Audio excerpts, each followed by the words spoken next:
KCL Thrissur Titans ഒരു വെടിക്കെട്ട് തുടക്കം തന്നെയാണ് നടത്തിയിട്ടുള്ളത്. നമ്മുടെ ഇപ്പോൾ കോച്ച് സുനിൽ ചേരുന്നുണ്ട്. സുനിലിൻ്റെ തൃശ്ശൂർ ടൈറ്റൻസിനെ സംബന്ധിച്ച് ഈ സീസൺ ഒരു ഗംഭീര തുടക്കം തന്നെയാണല്ലേ? എക്സലൻറ്റ് സ്റ്റാർട്ടാണ്. കാരണം ലാസ്റ്റ് ഇയർ സെയിം ടീമിനോടാണ് നമ്മൾ കളിച്ചത്. ലാസ്റ്റ് ഇയർ അവർ അസറിൻ്റെ ഒരു പ്രകടനത്തിൽ എക്സലൻറ്റ് സ്റ്റാർട്ട് അവർക്ക് കിട്ടി. പക്ഷേ ഇപ്രാവശ്യം നമ്മളെ ബോയ്സ് നന്നായി ബോൾ ചെയ്തു. സിബിൻ ഗിരീഷ് 4 വിക്കറ്റ്, പിന്നെ അത് കൂടാതെ ഓപ്പണിംഗ് സ്റ്റാൻഡ് 100 റൺസ്. ഒരു ടീമിന് എന്താണോ T20 ടൂർണമെൻറ്റിൽ സ്റ്റാർട്ട് വേണ്ടത് അത് ശരിക്കും ഇന്ന് നമുക്ക് കിട്ടിയിട്ടുണ്ട്. എനിക്ക് തോന്നുന്നു ആദ്യത്തെ 2-3 ഓവർ മുതൽ അങ്ങോട്ട് കൃത്യമായിട്ട് 10 റൺ റേറ്റ് കീപ്പ് ചെയ്ത് പോയി. അതുകൊണ്ട് അനായാസമായൊരു ജയം. പോസിറ്റീവായിട്ട് കളിച്ചു അവർ. എനിക്ക് തോന്നുന്നു വിക്കറ്റ് നമ്മൾ ഫസ്റ്റ് ബോൾ ചെയ്തതിന് ശേഷം വിക്കറ്റിനെ പറ്റി ഏകദേശം ഒരു ഐഡിയ കിട്ടി.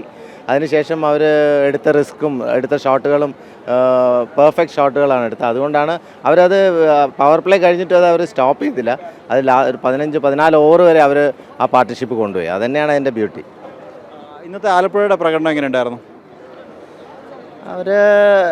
Actually initially they didn't bat well, but our recovery was better. Asar played really well, and down the order ശ്രീരൂപം 30 അടിച്ചു. 150 ആക്ച്വലി വാസ് ലിറ്റിൽ ബിറ്റ്.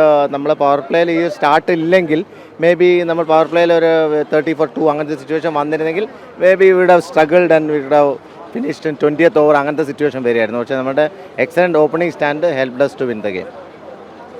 അപ്പോൾ എന്തായാലും ഒരു ഗംഭീര തുടക്കം കിട്ടിയതിൻ്റെ ആത്മവിശ്വാസത്തിൽ തന്നെയാണ് തൃശ്ശൂർ ടൈറ്റൻസ് ടീമുള്ളത്. ഗ്രീൻഫീൽഡ് സ്റ്റേഡിയത്തിൽ നിന്നും ക്യാമറമാൻ അനീഷ് കാട്ടാക്കടയ്ക്കൊപ്പം M. നിഖിൽകുമാർ, ജനം.